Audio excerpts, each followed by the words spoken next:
3, 2, 1...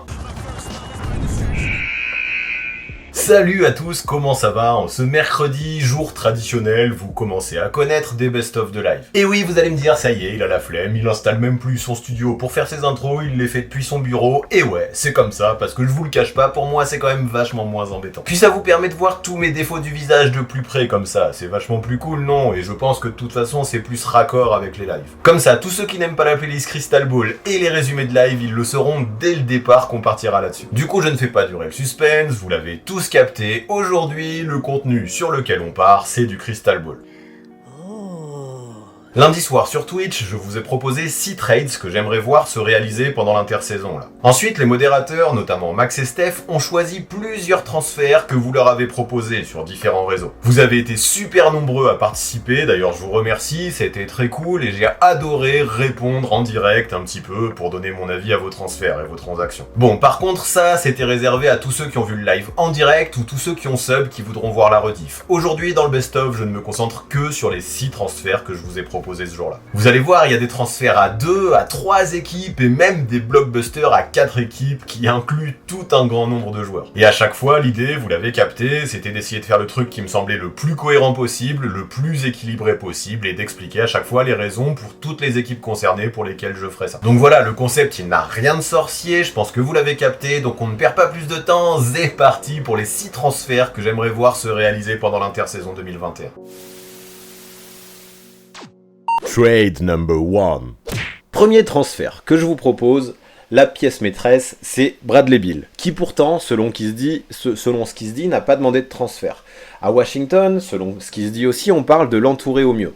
Mais moi, je me pose quand même des questions. Est-ce que un trio Beal, Kuzma, Dinwiddie, ça peut aller au titre, ça peut faire de grandes choses, ça peut accrocher les playoffs, certes, mais aller très loin, je n'y crois pas. Et on le sait, hein, c'est bien d'arriver aux playoffs, mais le but d'une équipe en NBA, c'est de gagner le titre. Les playoffs, les Wizards les ont fait cette année, ils se sont fait sortir au premier tour.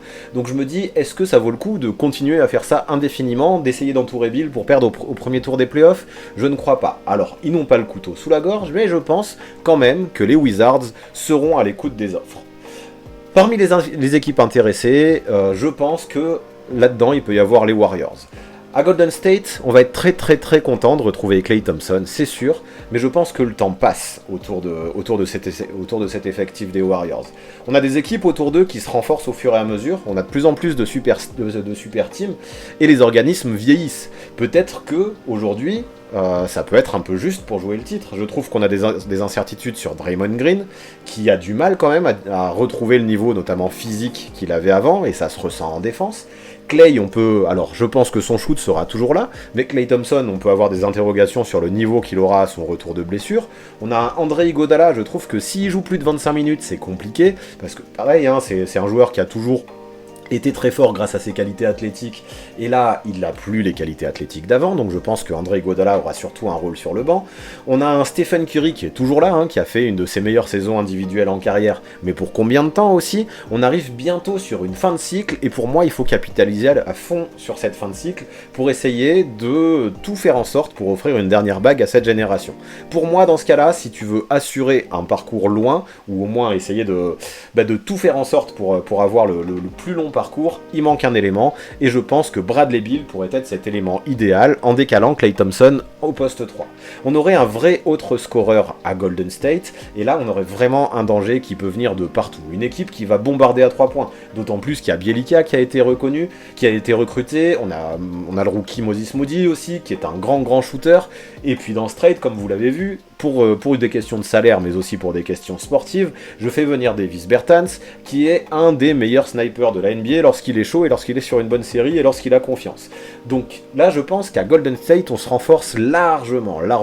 Comme je disais, au vu de l'âge des cadres, je pense que chez les Warriors, il faut être dans le win now, et que il y a peut-être même trop de jeunes dans l'effectif actuel réel pour être dans le win now. Donc se séparer finalement de James Wiseman et de Jordan Poole et donner des pics, ça peut permettre vraiment de répondre à cet objectif, tout en gardant aussi quelques jeunes, parce que Kuminga serait toujours là, Moody serait toujours là, et ça permet toujours de penser au futur. avec un tel transfert qui ferait venir Bertans et Beal, on a un gros step-up immédiat pour les Warriors, qui correspond aux objectifs que j'envisage pour eux, mais qui ne permet pas, qui n'oblige pas à faire une croix définitive sur le futur, parce qu'il y a quand même des jeunes sur le banc. Donc ça, je pense, pour toutes ces raisons-là, que les Warriors sortiront gagnants de ce trade. Du côté de Washington, comme je disais, ils n'ont pas le couteau sous la gorge pour transférer Bradley Beal. Ils peuvent encore essayer de faire des choses cette saison, même si ces choses, je pense pas qu'elles iront bien loin. Quand même, du coup, pour ces raisons-là, ça sent la reconstruction à court ou moyen terme. On a déjà une bonne base de jeunes à Washington. On a des mecs comme Deni Avdija, même s'il a fini la saison blessé. On a Rui Hachimura, que j'aime bien. Et tout plein de jeunes qui peuvent les entourer, qui moi, me plaisent. On peut continuer à développer tout ça, tant que Beal a de la valeur. Mais là, je trouve qu'en termes d'assets, c'est peut-être l'offre qu'il faudrait à Washington pour appuyer sur la gâchette et se décider enfin à transférer Beal. Pour entamer cette reconstruction, à mon avis, de toute façon, il faudra avoir tout plein d'assets. Il faut profiter que Beal soit au top de sa valeur, au top de sa cote, pour essayer de faire venir un maximum de jeunes intéressants. Et là, on en a tout plein. On a un Wiseman qui a 20 ans, qui va être sophomore, qui je trouve a une marge de progression de malade, qui peut toujours devenir le pivot du futur. Alors ok, on a beaucoup de pivots à Washington, comme Gafford, qui est prometteur, comme Montrezl Harrell, qui est arrivé aussi, comme Thomas Bryant, qui est là, même s'il fera probablement pas... Non, il fera pas du tout le début de saison, j'ai vu la nouvelle qui est tombée il y a pas longtemps. Donc c'est vrai qu'on a beaucoup de pivots, mais moi ça me va, je m'en fous, peu importe. On est dans une équipe en reconstruction, donc les postes on s'en fout un peu, et surtout je trouve que Wiseman apporte d'autres choses que les autres n'ont pas. Lui c'est le meilleur rim protector de loin, c'est un vrai rim runner qui peut jouer vraiment au-dessus du cercle, et pour moi, parmi tous les pivots que j'ai cités, ça va être celui qui a le plafond le plus haut. Donc un Wiseman c'est presque la pièce centrale de ce transfert selon moi. Après on aura aussi un Jordan Poole qui peut apporter des choses intéressantes, qui est très jeune, qui a fait une très bonne saison là, à Golden State la saison dernière, j'ai trouvé, qui peut avoir un vrai côté dynamiteur, un vrai côté étincelle en sortie de banc sur les postes 1 et 2. Et il y a Wiggins aussi, que je trouve qu'on sous-cote souvent, et on oublie qu'il a que 26 ans. Donc à mon avis, ça vaut le coup, dans une équipe comme Washington, de lui donner complètement les clés, voir s'il y a moyen de le relancer. J'avoue que j'y crois, je trouve, comme je le disais, qu'il est sous-estimé pour ce qu'il peut apporter des deux côtés du terrain. En attaque, il peut jouer en ISO, il peut créer pour lui-même. Là, jouer sans la balle, comme ça lui a été demandé de faire à Golden State, c'est plus difficile pour lui, mais en tout cas, je trouve qu'avec les Warriors, il a aussi montré qu'il pouvait être un vrai défenseur. Donc attention à Wiggins, qui s'il a la balle, qu'il est amené à créer, je sais pas, peut-être qu'il pourrait retrouver le niveau qu'il a eu à Minnesota à cette époque-là. Je crois que c'était sa 3e saison, il tournait à 23 points par match. Je pense que ça vaut peut-être le coup d'essayer de lui donner les clés du camion, soit pour bâtir autour de lui et tout plein de jeunes, soit pour le faire progresser, lui donner de la valeur, et l'échanger ensuite contre d'autres assets pour continuer dans cette dynamique de reconstruction à Washington. Sachant qu'en plus de ça, en plus de Wiggins, Poole et Wiseman que j'ai cité, il y aurait 2 futurs picks qui arriveraient, en provenance de Golden State aussi. Ajoutons, et ça me semble important, que le premier tour 2025 de Golden State pourrait potentiellement être bien placé, dans la mesure où on arrivera sûrement au moment de la fin de la génération actuelle. Donc c'est vraiment un asset important à mon sens. Donc vraiment, ça fait un gros package, je trouve, pour Beal et Bertans, sachant que Bertans, quand tu es dans une optique de reconstruction, comme j'imagine que Washington peut être, Bertans a un très gros contrat. Donc t'as un peu envie de t'en débarrasser, et c'est presque un avantage de s'en débarrasser dans ces conditions-là, malgré toutes les qualités qu'il peut avoir au shoot quand il n'est pas irrégulier. Donc pour moi, en plus de ça, ça arrange presque les Wizards de s'en débarrasser, parce qu'il est beaucoup trop cher pour une équipe qui va jouer les fonds de tableau et qui va tanker. Donc voilà, moi cette offre pour Bradley Beal, elle me semble assez cohérente. Je suis pas sûr qu'il puisse trouver beaucoup mieux. Bien sûr que là on n'a pas encore le squelette d'une équipe qui jouera le titre bientôt, mais avec tous ces jeunes, avec un Wiggins qui peut être relancé, avec tout plein de pics, avec pas mal de mecs en qui je peux croire, qui peuvent être prometteurs.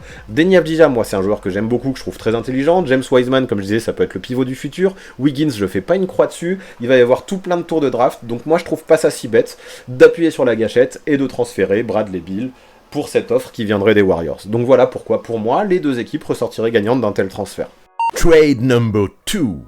Alors, mon deuxième trade, tout le monde en ce moment parle d'un transfert de Ben Simmons, et moi je vous le cache pas, j'ai du mal, beaucoup de mal à y croire, parce que sa valeur est trop basse après les playoffs qu'il a fait, et Daryl Morey ne veut pas le brader, et lui est très gourmand, donc on a quelque chose qui coince. Là moi, si je suis un des dirigeants des Sixers, j'essaye de tout faire pour le remotiver, j'essaye de tout faire pour lui montrer qu'on lui fait confiance, et là Danny Green a fait plusieurs appels du pied dernièrement en tant que vétéran, pour faire comprendre à Ben Simmons qu'on lui faisait confiance, et et pour lui dire qu'on lui laisserait sa chance. Donc à mon avis, il faut résoudre ce souci, parce que si Ben Simmons, comme ça se dit du côté de Kendrick Perkins, n'arrive pas au training camp parce qu'il veut vraiment plus jouer à Philadelphie se retrouve dans une situation qui est horrible. Là pour l'instant ça coince, je pense que du côté des Sixers, il va falloir s'y faire, la saison prochaine se fera probablement avec Ben Simmons, et dans ce cas-là, il vaut mieux construire l'équipe autour du duo Embiid-Simmons et transférer Tobias Harris, s'en servir comme pièce maîtresse, plutôt que de s'imaginer le brader contre n'importe qui. Donc là, dans ce transfert, on a CJ McCollum qui arrive aux 76ers, on a Tobias Harris et Shake Milton qui arrivent aux Portland Trail Blazers, et on a Derrick Jones Jr. et deux seconds tours de draft qui arrivent à OKC. Donc à Philadelphie, moi je l'ai déjà dit plusieurs fois, si vous me suivez, vous le savez, je veux absolument voir Ben Simmons au poste 4. Pour moi, il doit pas autant porter la balle, on lui met beaucoup trop de responsabilités sur le dos, malgré ses talents qu'il a en tant que playmaker, mais je le trouve pas assez scoreur dans l'âme pour être un poste 1. En vrai, je le trouverais génial au poste d'ailier fort en tant que point forward. Et puis c'est son poste qui est beaucoup plus naturel de toute façon. Donc c'est vrai qu'actuellement en NBA, on est dans une époque où c'est les stretch forts qui dominent. Mais peu importe, je trouve que Ben Simmons, dans son rôle de facilitateur, peut vraiment briller à un poste où il sera beaucoup moins handicapé par son manque de shoot, et il sera peut-être beaucoup moins victime de fautes, tout simplement parce qu'il portera pas la balle. Donc son mauvais pourcentage au lancer franc se verra moins aussi. Comme je le disais, il va avoir moins besoin de scorer, il va plus pouvoir distribuer, encore plus pouvoir jouer avec les autres, et ça, c'est sa grande spécialité de toute façon à Ben Simmons. Du coup, j'envoie Harris ailleurs, comme vous l'avez vu, et Ben Simmons, je le mets au poste 4, à la place de Tobias Harris dans la rotation. Mais si on fait ça, on enlève Ben Simmons du poste 1, il manque un arrière. Et là, on a un CJ McCollum qui semble pas trop mal. Alors, je le cache pas, j'aurais potentiellement aimé un profil plus meneur. Il y en a un autre au Trail Blazers, mais j'ai du mal à croire à son trade lui aussi. Donc, c'est pour ça que je suis parti sur CJ McCollum. Donc, ouais, j'aurais aimé un vrai meneur, mais c'est comme ça. Donc, de toute façon, on aurait ça. On aurait du coup un duo d'arrière, Seth Curry, CJ McCollum. Donc, les deux peuvent porter la balle, je vois plus Seth Curry en meneur, mais quoi qu'il arrive, les deux peuvent porter la balle, peuvent créer pour eux, un petit peu pour les autres, même si c'est pas leur spécialité, mais quoi qu'il en soit, CJ, avec son talent de scoreur, je pense, peut apporter beaucoup à Philadelphie. En fait, la saison dernière, avec le trio Tobias Harris, Ben Simmons, Joel Embiid, je trouve qu'on avait beaucoup trop de points qui venaient de la peinture.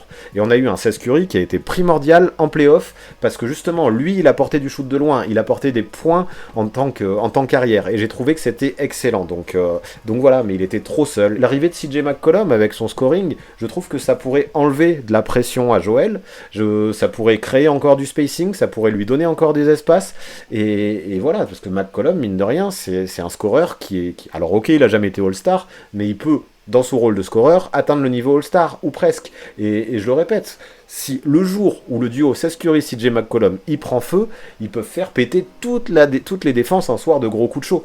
Donc dessous, on a Embiid et Simmons, qui pourront avoir, comme je disais, tout plein d'espace, et ils en ont besoin. Et le cinquième du 5, ce serait Danny Green, dans un rôle de 3&D, qui peut lui aussi shooter de loin et apporter son talent défensif, j'aime bien. Ça manque un peu d'organisation sur les postes 1 et 2, et ça manque clairement de défense au périmètre. Mais n'oubliez pas que même si je mets Ben Simmons au poste 4, il peut toujours dépanner au poste 1, il peut toujours apporter son playmaking, il peut toujours défendre sur des joueurs au périmètre aussi. Donc il sera là pour compenser un peu partout, justement, un Ben Simmons, un mec polyvalent, qui apporte tout ce qu'il faut quand il faut, que ce soit à l'intérieur, que ce soit à l'extérieur, je trouve que c'est dans le rôle où il peut être le meilleur. C'est pas parce que je le mets au poste 4 que je veux le voir juste jouer comme un ailier fort. Je veux qu'il crée son propre poste 4, sa propre façon de jouer en tant qu'ailier fort.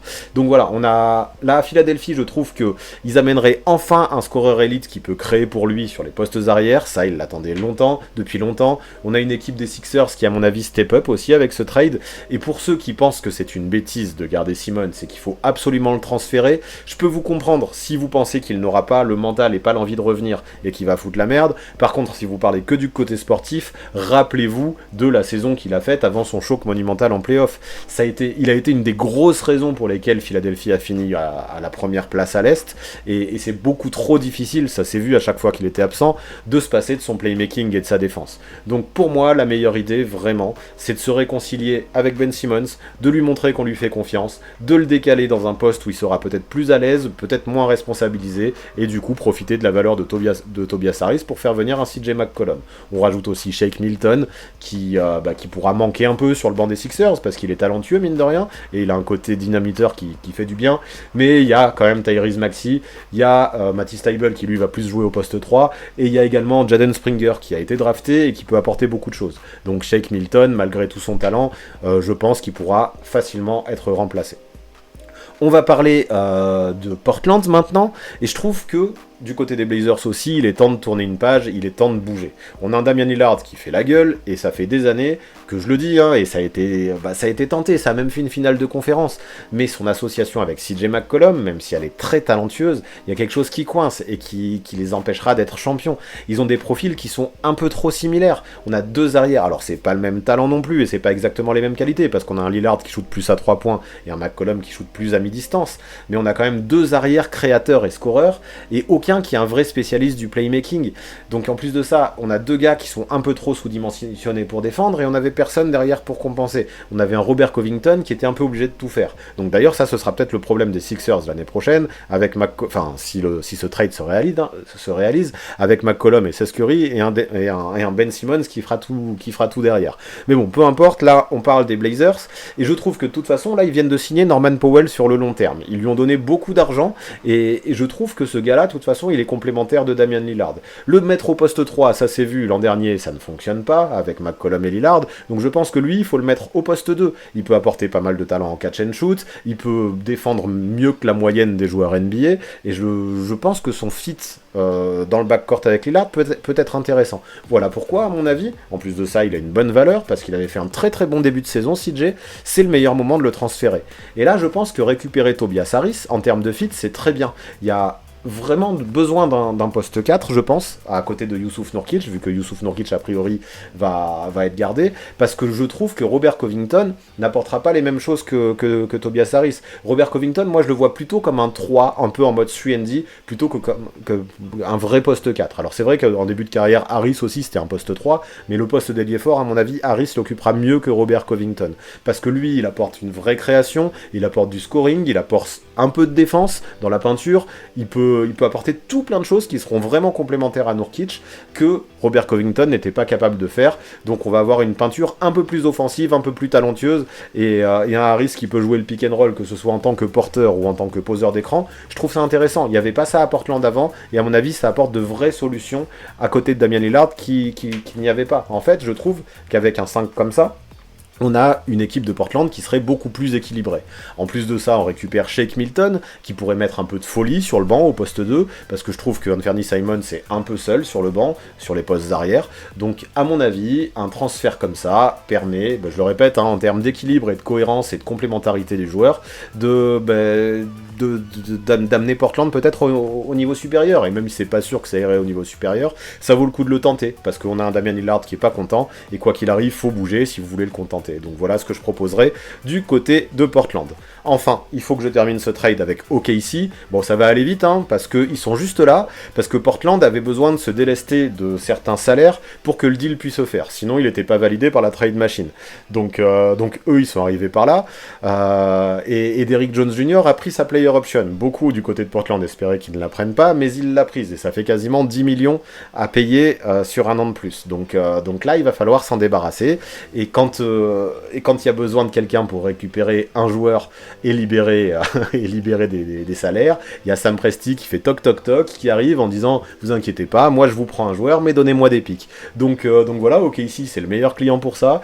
Dans ce trade fictif que j'imagine, il récupère Derrick Jones Jr., mais en échange, vu que les deux équipes, que ce soit Portland ou Philadelphie, veulent que le transfert se fasse, ils donnent chacun un second tour de draft. Donc Sam Presti aime ça, il a 2 seconds tours en plus, il va se garder Derrick Jones Jr. pour un an et permettre aux deux autres équipes de s'entendre. Donc lui, il récupère des pics sans rien lâcher. Qu'est-ce que vous voulez de plus quand vous êtes un gars comme Sam Presti? Je pense que s'il faut se délester d'un second tour de draft, que ce soit Philadelphie ou que ce soit Portland, si les deux équipes trouvent le deal win-win, elles le feront pour que ce transfert puisse avoir lieu. Trade number 3. je vous propose mon transfert suivant. Donc un trade à 3 équipes encore, les Mavericks, les Raptors et les Kings. Donc c'est un gros trade qui implique pas mal de gros joueurs, enfin au moins de joueurs de moyenne envergure moyenne plus, avec des noms qui sont assez intéressants, comme Goran Dragic, comme Buddy Hield, comme Kristaps Porzingis, ou comme Pascal Siakam. Et c'est beaucoup de noms aussi qu'on voit beaucoup dans les rumeurs. Alors attention, je vais vous en parler de ce trade, mais il faut savoir que vu la présence de Goran Dragic, qui a été transféré pendant l'intersaison, rien ne pourra être officialisé avant le 27 août. Mais c'est pas grave, le 27 août c'est quand même bientôt, et on peut en parler. Donc dans cette histoire, les Dallas Mavericks recevraient Goran Dragic, Buddy Hield et Marvin Bagley. Les Raptors recevraient Dwight Powell, Kristaps Porzingis, Jalen Brunson et un second tour de draft en provenance de Dallas.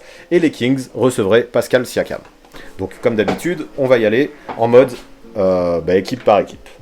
Dallas, de leur côté, ils ont prolongé Luka Doncic, ils l'ont payé très cher. Maintenant, il faut réussir à le contenter, et il faut réussir à le rendre heureux, et il faut réussir à faire en sorte qu'il puisse aller le plus loin possible, mais je pense surtout qu'il soit heureux.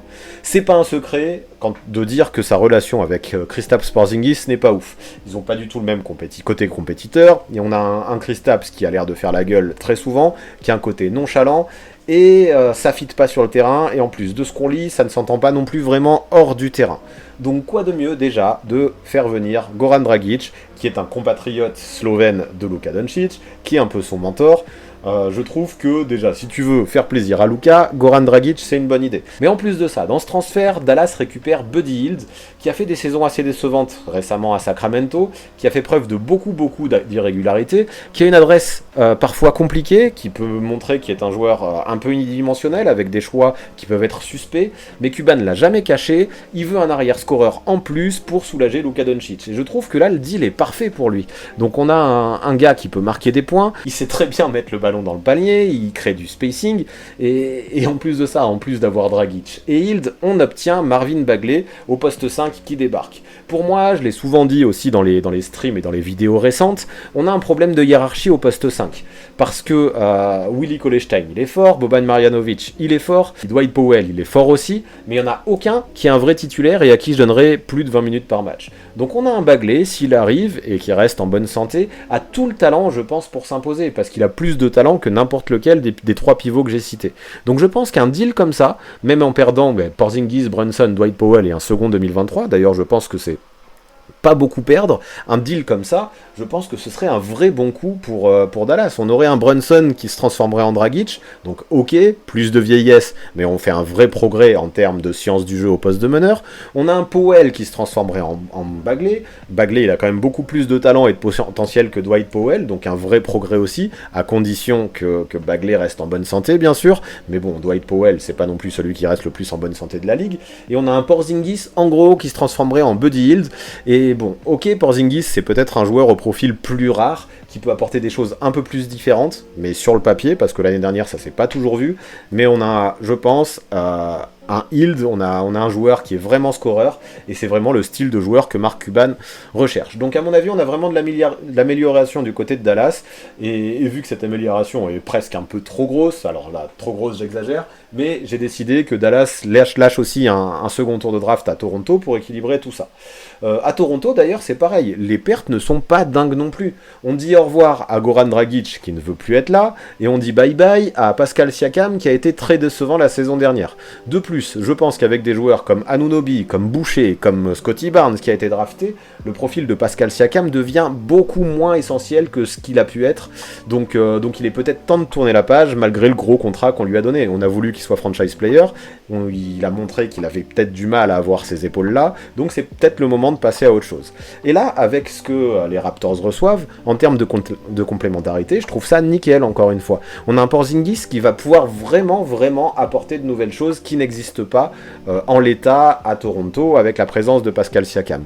Lui, il va apporter, en tant que poste 4 ou en poste 5, du vrai shoot avec une vraie spécialité sur le pick and pop, et même du pick and roll. En fait, j'espère vraiment qu'il jouera aussi en pick and roll, qu'il ira se frotter un petit peu dans la raquette, qu'il ira gratter un peu la peinture comme il sait le faire, et surtout qu'il rejouera au poste comme il le faisait à New York. On verra en fait si c'est à cause de sa blessure qui ne joue plus du tout au poste parce qu'il a peur de se répéter les croisés, ou alors si c'est comme il le dit, son utilisation par Rick Carlisle qui était pas la bonne. En tout cas, en l'état, aux Raptors, il aura l'occasion de le faire et ce sera le moment pour lui de prouver, comme je le dis un petit peu dans la vidéo des Prove Yourself Players.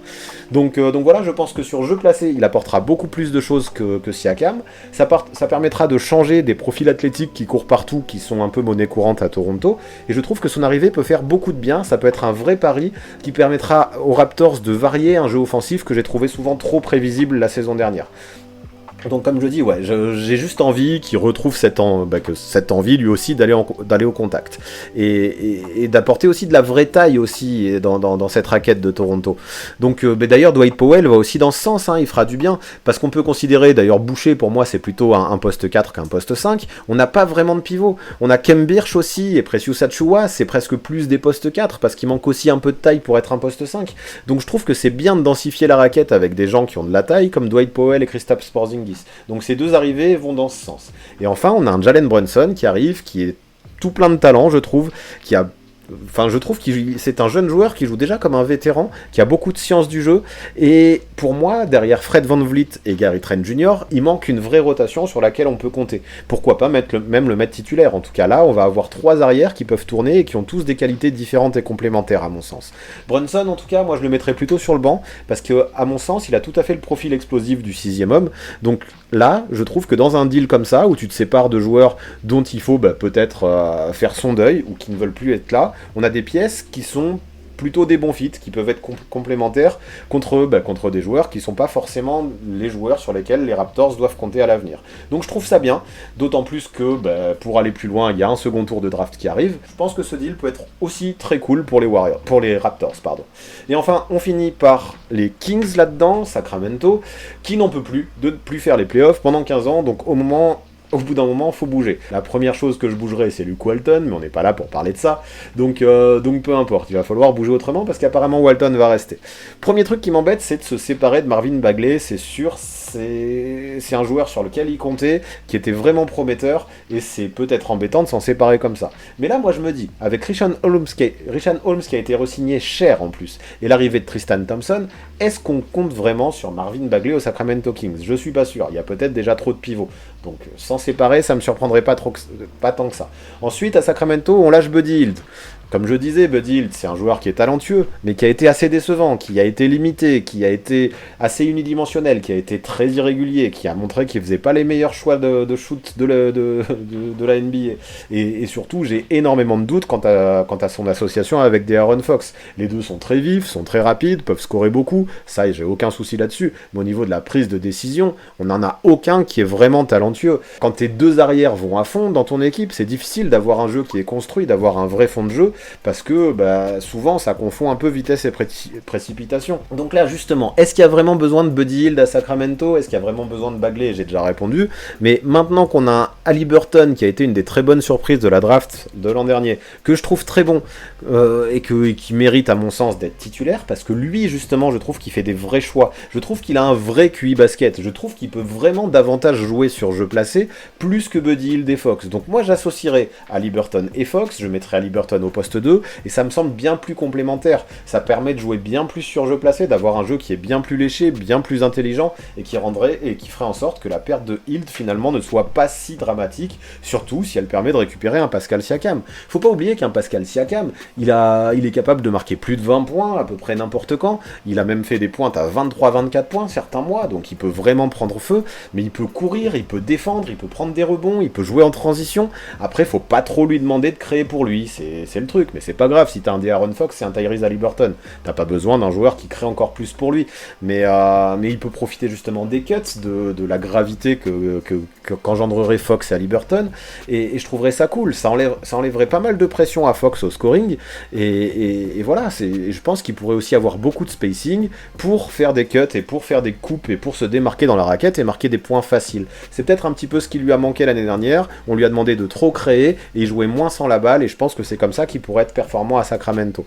Donc voilà, est-ce que Sacramento pourrait refaire les playoffs comme ça? C'est pas sûr, mais en tout cas ça me hyperait un peu plus que l'effectif qui est présent actuellement. Je trouverais ça un peu plus équilibré. En plus de ça, un des gros problèmes l'année dernière, c'était la défense des Kings, notamment dans la peinture. Et en vrai, là, imaginez un front de courte entre Pascal Siakam et Richaun Holmes. Défensivement, ça me hyperait. Ça peut bien protéger la peinture. On a un Siakam qui est très mobile. Je trouve ça très complémentaire. Donc ça peut être aussi intéressant d'associer ces deux-là à Sacramento. Ça permet aux Kings de progresser dans ce secteur et de combler l'une de leurs failles. Bon, il y en aura d'autres, des failles. Mais en tout cas, encore une fois, si je fais ce deal-là, c'est que en l'état, je trouverai l'effectif un peu plus équilibré, un peu plus complémentaire. Et voilà pourquoi je pense que les Kings s'en ressortiraient gagnants aussi. Trade number 4.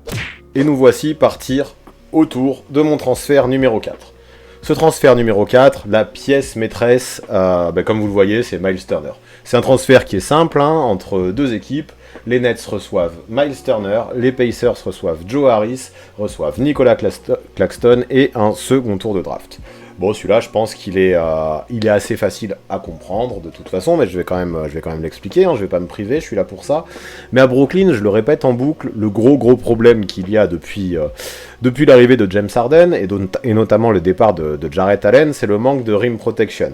Je trouve qu'on a beaucoup d'ailiers forts qui sont soit pas assez physiques, soit sous-dimensionnés.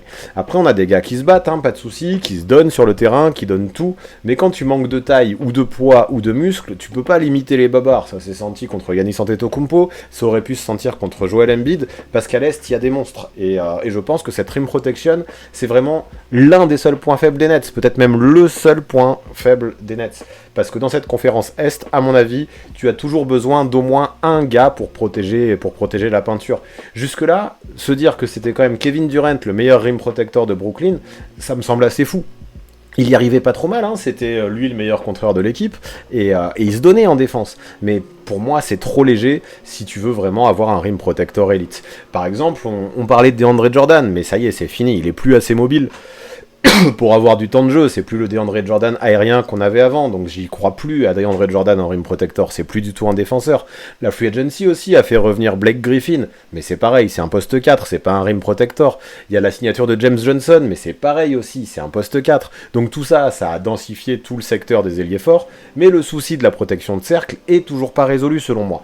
Donc on a un Miles Turner là qui arriverait et qui répondrait à tout ça, parce que ok, c'est pas le plus mobile, ok, il est parfois naïf parce qu'il saute sur des feintes, ok, il a quelques failles en défense, ok, il va peut-être pas trop aider au périmètre, mais peu importe. À Brooklyn, c'est pas ce qu'on demande, on demande quelqu'un qui est capable de mettre des contres, et avec lui, on a un champion. C'était le meilleur contreur de la ligue l'an dernier, avec 3,4 blocs par match, je trouve ça super violent, vraiment violent. Donc c'est tout à fait le profil dont il y a besoin à Brooklyn, ça permettra, je pense, son arrivée à Kevin Durant de se focus à 100% sur l'attaque, donc tout ça c'est très important, parce que Durant peut être le meilleur joueur de la ligue, et il peut encore plus l'être si tu lui demandes de se focus complètement sur l'attaque, donc je trouve ça énorme. Après, je vais pas le cacher, la perte de Joe Harris, elle fait mal, parce que c'est toujours bien d'avoir des snipers comme lui qui écartent autour d'un trio, comme le trio Harden, Durant, Irving, qui a besoin d'espace. Mais bon, c'est le jeu, tu peux pas l'avoir gratuitement non plus, Miles Turner. Et des shoots à 3 points, je me dis qu'il y en a bien d'autres qui en mettront chez les Nets de toute façon. Par contre, trouver des gars qui pourront mettre des contres, ce sera plus dur. Voilà pourquoi je pense que Miles Turner, c'est une bonne arrivée. Maintenant, il y a aussi la perte de Nicolas Claxton qui était prometteur, qui aurait pu, je pense, jouer le rôle de rim protector, qui mesure 2m11 et qui joue avec beaucoup d'énergie. Vraiment, c'est un joueur qui m'a convaincu. Mais le souci, c'est qu'il fait moins de 100 kg, il doit en faire 97 de mémoire, et on a un Turner qui en fait quoi, 15, 20 de plus peut-être, et qui justement pourra lutter contre les gros intérieurs de la ligue, parce que Claxton, il n'y a pas à dire, il a beau être grand, il a beau être long, il se fait bouger, il peut pas jouer ce rôle de rim protector. Donc pour moi, Miles Turner peut représenter la pièce ultime qui fera des Brooklyn Nets le champion NBA. Donc voilà pourquoi j'appuierais sur la gâchette si j'étais les Nets dans un tel transfert. Maintenant, du côté d'Indiana, on a Miles Turner qui est sur le bloc depuis un moment maintenant. Ça fait déjà 1 ou 2 saisons qu'on parle de lui dans les rumeurs de transfert. Et si on dit ça, c'est que c'est pas le meilleur fit du monde avec Domantas Sabonis. Parce que Sabonis, je pense que lui, on veut plus le faire jouer au poste 5. Une raquette Sabonis-Turner, je trouve que c'est pas vraiment complémentaire. Et donc il y a un vrai embouteillage dans ce poste 5. Si Sabonis joue au poste 4, c'est un peu par défaut. Et je trouve meilleur en tant tant que pivot, le Lituanien. Donc ils auraient pu aller chercher, c'est vrai, les Pacers, plutôt des pics contre Miles Turner, mais je pense que c'est pas le but d'imaginer une reconstruction à Indiana. Indiana, là, ils doivent un peu se racheter. C'est une ville de basket, hein, Indiana, un état de basket, et là-bas, ça fait sur les 3 dernières années, il y a eu 3 coachs. Il n'y a pas eu de playoff l'an dernier. Je pense qu'il est vraiment temps de relever la tête, de retrouver les playoffs et de montrer qu'on peut être compétitif chez les Pacers. Et donc, l'arrivée de Joe Harris, dans cette optique-là, je la trouve très bonne, pour compléter un 5 où il y aurait par exemple Brogdon au poste 1, Caris LeVert au poste 2, Joe Harris au poste 3, TJ Warren en 4 et Sabonis en 5. Là vraiment, on a du spacing, on a de la qualité individuelle, on a un vrai pivot, on a des joueurs complémentaires je trouve, on a des joueurs qui ont, à part Harris, on a des joueurs qui ont besoin d'espace pour attaquer la peinture, et on a Harris qui leur ouvrira tout ça, qui leur ouvrira la peinture à fond, donc bien plus qu'en Turner en tout cas, il y a vraiment pas photo. Donc en plus de ça, on perd Turner, mais on récupère un intérieur prometteur avec Nicolas Claxton, et même un deuxième tour de draft. Donc ok, ça perd en défense et en protection de cercle, mais c'est pas grave, à Indiana, il y en a beaucoup des joueurs qui peuvent se battre et qui peuvent défendre, parce que c'est vraiment une équipe de guerriers, ça fait partie de l'ADN de cette team, de l'ADN de cette franchise. Je pense que se séparer de Miles Turner et oublier un peu de la protection de cercle et la défense, pour permettre à l'attaque de s'espacer, avec un meneur comme Malcolm Brogdon, qui est très intelligent, qui pourra distribuer sur tout le monde, prendre justement, créer des systèmes et trouver les joueurs démarqués, tu rajoutes un sniper à tout ça, et pour moi, c'est pas parfait, loin de là, mais ça progresse. Harris peut être ce sniper, et ça peut-être représenter la clé qui emmènera ces Pacers en playoff à nouveau, et qui ravira tous les fans de l'état de l'Indiana. Trade number 5. Ok, encore un petit transfert. Celui-là, il va aller vite aussi, parce que ce transfert ne concerne que 2 équipes, les Bulls et les Timberwolves. Donc on a un petit trade là, c'est vrai, avant l'explosion, parce que je vous le cache pas, le prochain ça va être un blockbuster, je vous propose un gros truc. On a Malik Beasley qui arriverait à Chicago, en compagnie de Jake Layman, et Lauri Markkanen qui arrivait à Minnesota. Donc de toute façon, quoi qu'il arrive, du côté de Chicago, le départ de Markkanen est déjà annoncé. Il ne restera pas, et de toute façon, au vu de la situation, un sign and trade paraît complètement obligatoire. Donc pour moi, il n'y a pas trop de surprise à imaginer un trade comme ça, d'autant plus qu'on sait très bien que Minnesota est intéressé. Dans cette situation, quoi qu'il en soit, Chicago est un peu en position de faiblesse, parce que Lauri Markkanen actuellement n'est pas sous contrat chez eux, et ils vont être obligés de le perdre, puisque Markkanen de toute façon ne peut pas rester. Donc ils vont être obligés, dans un sign and trade, d'accepter ce qu'on leur propose. Donc le Finlandais veut bouger, il intéresse beaucoup de monde, le problème, il y en a 2 en fait, les problèmes, c'est que non seulement Markkanen est trop gourmand, et puis qu'en plus de ça, les Bulls réclameraient un first pick dans le sign and trade. Au bout d'un moment, si personne ne veut payer Markkanen trop cher, et lâcher en plus de ça un first à Chicago, ce qui ferait quand même cher payé, ça va coincer. Et Chicago n'aura pas le choix que de trouver un compromis. Markkanen devra sûrement baisser ses prétentions salariales, mais Chicago devra trouver un compromis. De toute façon, pourquoi les Bulls voudraient un first pick dans une équipe qui va être dans le win now? Là, ils ont recruté Lonzo Ball, ils ont recruté DeMar DeRozan pour encadrer Zach LaVine et Nikola Vucevic. Pour moi, le mieux, ça va être de renforcer l'équipe au maximum, et tu n'auras pas le choix que de te faire un peu aux lois du marché, et je suis pas certain, comme je disais, qu'un first pick soit lâché. Donc Minnesota semble motivé sur Markkanen, donc il y a moyen de faire affaire, je pense, avec les Wolves. Donc ok, il n'y aura pas de first pick dans cette idée, mais en accueillant Malik Beasley, et dans une moindre mesure Jack Layman, dans une très moindre mesure, il y a peut-être moyen de faire des paris intéressants contre un joueur dont on est sûr qu'on lui dira au revoir, qu'on lui fera ses adieux. Malik Beasley, faut pas oublier que c'est quand même un énorme talent offensif. Quand il n'a pas d'ennui avec la justice, c'est mieux. Donc derrière Lonzo Ball et Zach LaVine, on a, c'est vrai, déjà Kobe White et Alex Caruso. Mais White, il faut pas oublier qu'avec sa blessure à l'épaule, il devrait manquer au moins les 4 premiers mois de la compétition. Et d'un coup, si on a que Alex Caruso comme remplaçant sur les postes 1 et 2, ça fait un peu léger dans une équipe qui veut gagner. Il y a un vrai manque de profondeur sans Kobe White sur les lignes arrière. Parce que Troy Brown Jr. est là, mais à mon avis, c'est plus un poste 3. Je le vois pas utilisé en poste 2. Donc Beasley, à mon avis, il pourrait amener cette étincelle, ce côté dynamiteur. Donc bien sûr que c'est un scoreur unidimensionnel, bien sûr qu'on peut lui faire tout plein de critiques sur ses choix offensifs, on peut lui faire tout plein de critiques sur son comportement, sur son mental aussi, mais peu importe, comme étincelle sur le banc dans une équipe qui vise haut, je suis persuadé que s'il est là, s'il n'a pas de problème avec la justice, il peut faire du bien, parce qu'il a un niveau vraiment au-dessus de beaucoup qui sont sur le banc déjà à Chicago. Il vient de sortir 2 saisons à 20 points par match, c'est juste dommage en fait que ces saisons elles aient jamais été pleines, elles aient jamais été terminées et mises en valeur, parce qu'à chaque fois il a été gêné soit par des blessures, soit par des suspensions. Quoi qu'il arrive, c'est peut-être le moment de la rédemption pour Malik Beasley, un changement d'équipe à Chicago dans une équipe qui gagne et un gros rôle de 6e homme sur le banc. Je pense que même s'il mettra pas 20 points par match, il fera du bien à la profondeur et aux remplaçants des Bulls avec Billy Donovan. On récupère en parallèle Jake Layman, qui est un poste 3-4, qui s'écarte aussi, qui pourra balancer quelques bombes de loin en peu de temps.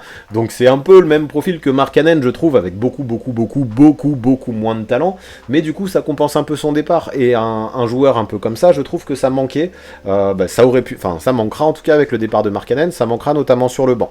Le 5, je trouve qu'il serait très bon déjà à Chicago. Et avec les arrivées de Malik Beasley et de Jake Layman, on densifie le banc pour un joueur qui de toute façon va partir. Donc pour moi, on est sur quelque chose qui limite largement la casse du côté de Chicago, malgré le départ de Lauri Markkanen. À Minnesota, du côté des Wolves, c'est pas un secret, on cherche un poste 4 depuis très longtemps pour accompagner Karl Anthony Towns.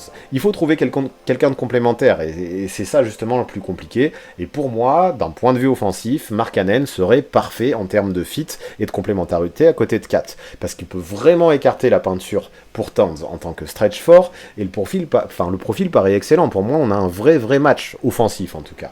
Donc voilà, c'est parce que si je dis offensif, c'est parce que c'est pas Markkanen qui va défendre non plus, même si ça c'est une autre histoire. Mais bon, ça j'en ai déjà parlé dans la vidéo de samedi. J'espère que Towns s'y mettra en défense, qu'il se comportera en leader et qu'il pourra amener un petit peu toute son équipe dans son sillage, parce que ce serait dommage que Minnesota défende pas, vu tout le talent qu'ils auraient offensivement avec l'arrivée d'un Markkanen.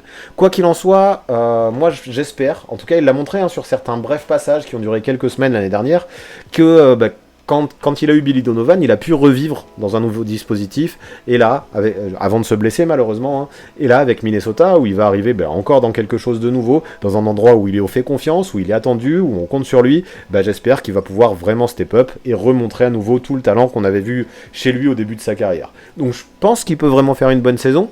Surtout qu'en échange, à Minnesota, on perd Jake Layman, qui était utilisé dans ce rôle, comme je disais, à la Markkanen, mais en bien moins bon, donc puis qui était souvent blessé aussi, donc l'arrivée de Markkanen fera du bien, et surtout, après, voilà, la plus grosse perte, c'est Malik Beasley. Mais quand je vois que dans la team, à Minnesota, on a D'Angelo Russell et Anthony Edwards, qu'on a tout plein de gars qui savent marquer des points, je me dis que c'est pas grave. Sur les lignes des arrières, en plus, il y a du monde sur le banc, en plus des titulaires, on a Jared Culver, on a Josh Okogie, on a Jordan McLaughlin, donc ça fait du monde à qui il faut donner du temps de jeu. Est-ce que Malik Beasley est indispensable là-dedans? Non, je pense pas. Donc il n'y a plus vraiment besoin de lui. Un mec comme Markkanen sera bien plus utile. Depuis le temps que les Wolves cherchent un poste 4, ça j'y crois vraiment. Donc ça comblera ce trou au poste 4 qui cherche à boucher. Et Markkanen, comme je le disais, offensivement, le fit est parfait avec Karl Anthony Towns. Maintenant, quand même, défensivement, s'ils s'y mettent pas un peu, j'ai peur qu'on rigole avec les Wolves. Mais offensivement, on peut avoir une très belle équipe.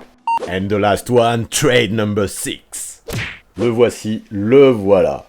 Donc je voulais garder pour la fin, pour moi c'est le meilleur. C'est un méga blockbuster qui implique 4 équipes, qui implique 3 All-Stars différents, qui cumule 11 sélections à eux3, qui concerne les Rockets, les Pelicans, les Cavaliers et les Hawks. Bon, par contre, il pourra pas se faire avant le 27 août, parce qu'il y a Satoransky dans ce trade qui a déjà été transféré cet été, donc il faudra attendre cette date butoir. Et comme d'habitude, je vais vous faire un récap team by team. D'abord, apparemment, du coup, vu que vous voyez mal le visuel, je vais vous répéter qui y a dans ce transfert.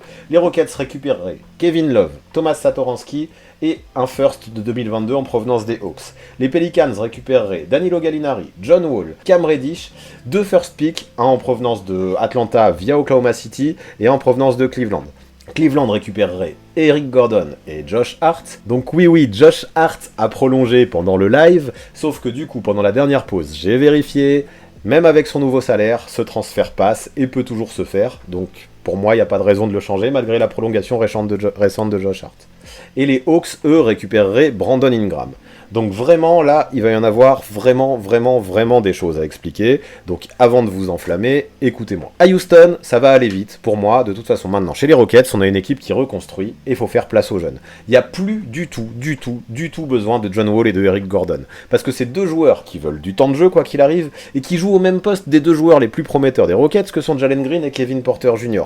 Et puis en plus de ça, si tu veux des joueurs pour donner l'exemple et former les jeunes, à mon avis, John Wall et Eric Gordon, sur surtout John Wall, c'est pas vraiment les meilleurs modèles. J'ai eu beaucoup de déclarations de John Wall depuis son retour de blessure à Houston qui m'ont vraiment pas plu, à critiquer les choix du coach, à peu se remettre en question, et pour moi, si tu veux former les jeunes, c'est pas du tout l'idéal, sachant qu'à mon avis, il a pas du tout non plus lui aussi envie de se montrer ou de jouer dans un rôle d'encadrant. Lui, il veut briller, ça se sent dans toutes ses déclats.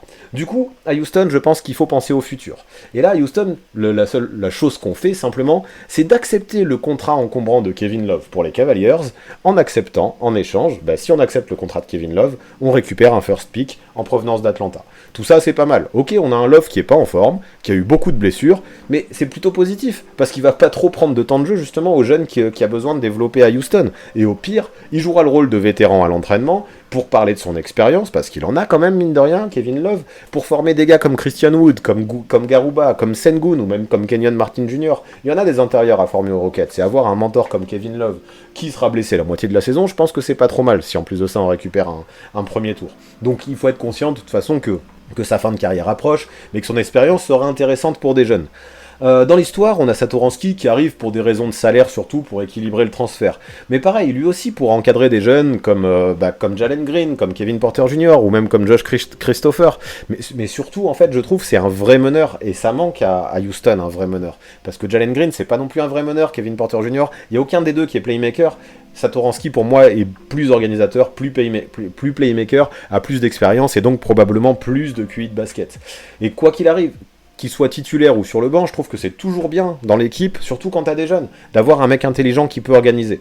On aura des gamins qui seront trouvés dans des meilleures positions, qui pourront peut-être mieux briller avec un Satoransky, et je trouve ça intéressant. Donc au final, à Houston, en se débarrassant de John Wall et Eric Gordon, on se débarrasse de deux joueurs qui sont devenus presque persona non grata, dont il n'y a plus besoin, contre un first, et des vétérans expérimentés. Donc finalement, la contrepartie pour des joueurs qu'on ne veut plus, elle est pas mal. Un transfert comme ça me paraît positif quand on imagine l'avenir et les objectifs que peuvent avoir les Rockets.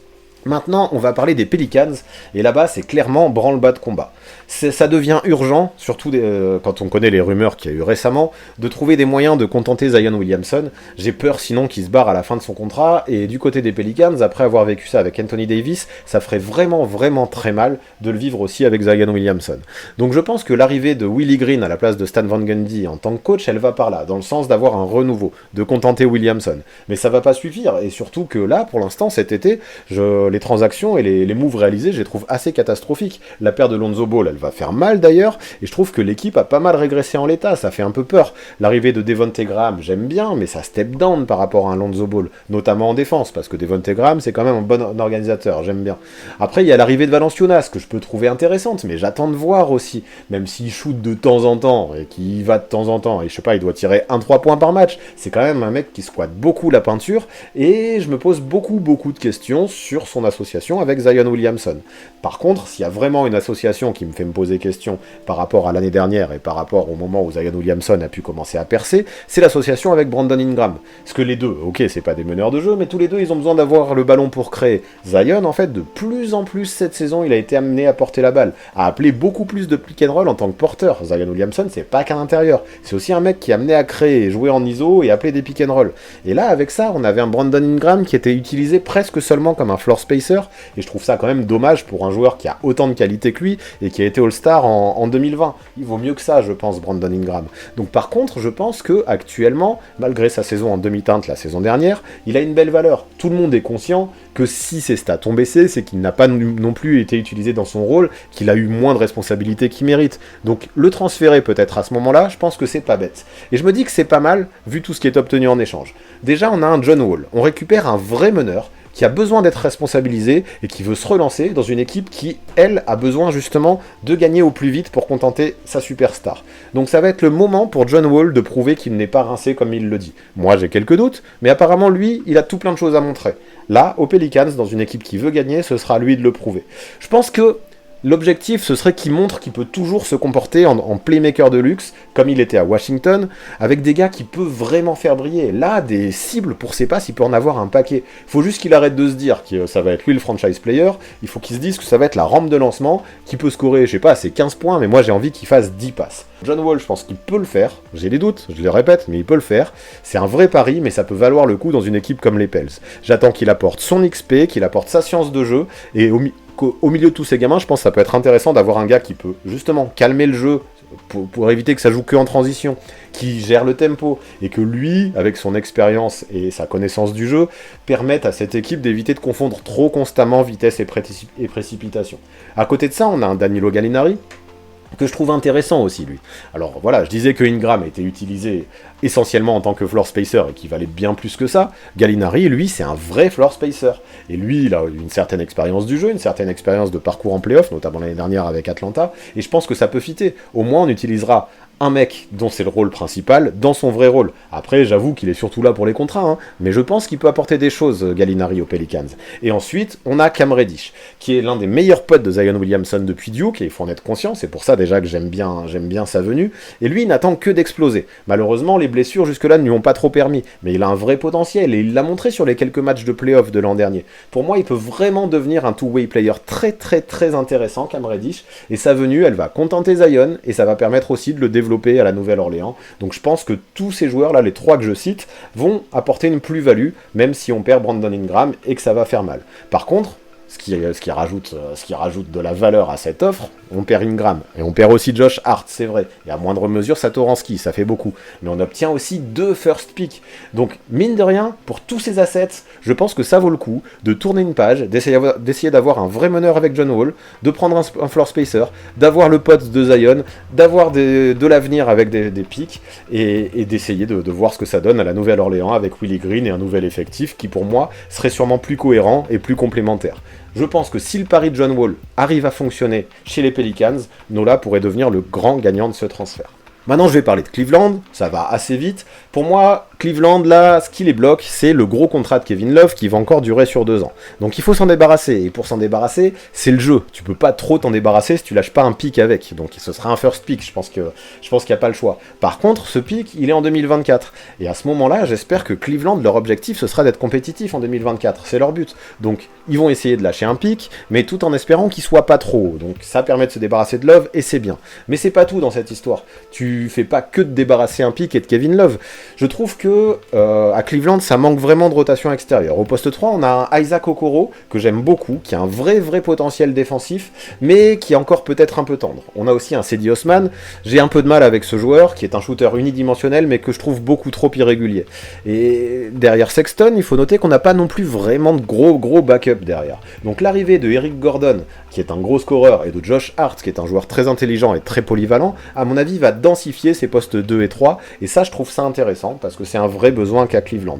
Donc voilà, il y a en plus de l'expérience, du côté d'Eric Gordon, si l'équipe veut gagner, et apparemment c'est son objectif, de le faire au moins, alors court terme c'est peut-être dur, mais pourquoi pas, essayer de façon de progresser année après année, mais à moyen terme, je pense que l'expérience de Gordon peut faire du bien. Et donc les deux arrivées peuvent apporter une force de frappe supplémentaire en attaque, qui sera utile dans une équipe qui jusque-là est très très défensive pour ce qui est du front-court. Donc je trouve que c'est bien d'avoir des gars qui peuvent marquer des points, je trouve que c'est bien d'avoir des recrues comme Gordon et Josh Hart, et je trouve que c'est bien de dire adios au contrat de Kevin Love. Donc tout ça, ça vaut bien un first 2024. Voilà pourquoi, à mon avis, les Cavs, ils feraient bien aussi de participer à ce gros blockbuster.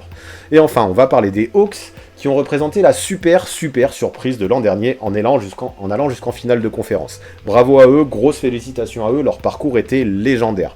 Personne ne les imaginait arriver là, et là maintenant ils sont vraiment légitimes pour avoir de réels objectifs. Ils peuvent même se mettre à dire, là il nous reste peut-être que quelques moves à faire, et on peut viser le titre. Mais en l'état, justement, si tu fais pas ces moves, est-ce qu'on peut dire que cette équipe des Hawks peut rivaliser avec des Milwaukee, enfin avec des Bucks ou avec des Nets? Je crois pas, moi. Donc il faut tout faire pour step up. Et donc pour ça, quoi de mieux que de ramener une star qui a été All-Star il y a 2 ans, enfin en 2020, il y a 1 an quoi. Donc ok, perdre Gallinari, ça fait mal. Mais est-ce que c'était vraiment un des leaders des Hawks? Je ne crois pas, surtout qu'il a été assez irrégulier. Puis on a un Ingram qui arrive, qui est bien plus jeune, et qui peut justement apporter ce que Gallinari apportait, puissance 1000. Alors, en termes de création de tir et d'adresse, clairement, Ingram, il va être supérieur à Gallinari. Bon, après, il est moins physique, c'est clair, il est moins épais, au rebond et au combat, peut-être qu'il apportera moins que Gallinari, mais peu importe. À Atlanta, on a aussi du Clint Capella, et on a du John Collins qui a été re-signé, donc ça va. Après, perdre Reddish aussi, ça peut faire mal, parce qu'il est ultra prometteur. Mais bon, il met quand même du temps là à percer au bout de 2 saisons. Il a de bonnes excuses, notamment les blessures, mais je trouve qu'il met du temps à percer. Et rien ne dit, rien ne garantit qu'un jour il atteindra son full potentiel. potentiel. Et est-ce que c'est le moment de former quelqu'un et de faire un autre pari, sachant qu'il y a quand même beaucoup de monde à son poste? Moi je me dis non, autant miser sur quelqu'un qui a déjà fait ses preuves comme Brandon Ingram plutôt qu'un Cam Reddish. Donc Atlanta, en plus de ça, ils ont réussi à passer 2 tours de playoff où ils n'étaient pas forcément favoris. Après, ça se discute. En tout cas, contre les Knicks, ça se discute. Contre les Sixers, ils n'étaient pas favoris. Ils ont réussi à passer 2 tours de playoff sans Cam Reddish. Et même s'il part, il restera du monde sur les postes 3-4. On a des vraies rotations à Atlanta. Il reste DeAndre Hunter, il y a eu Jalen Johnson qui a été drafté, et puis Brandon Ingram qui arrivera. Pour moi, à Atlanta, on progresse. Maintenant, se séparer de 2 premiers tours de 2 first round, de 2 premiers tours, ça peut sembler beaucoup dans cette histoire. Maintenant, je rappelle que Ingram, c'est un All-Star et qu'il faudra lâcher des choses. Et puis ça semble le prix à payer, en toute façon, pour ramener une star comme Ingram. Et puis c'est aussi l'objectif de donner le maximum d'assets quand tu veux vraiment renforcer ton équipe pour aller choper un titre.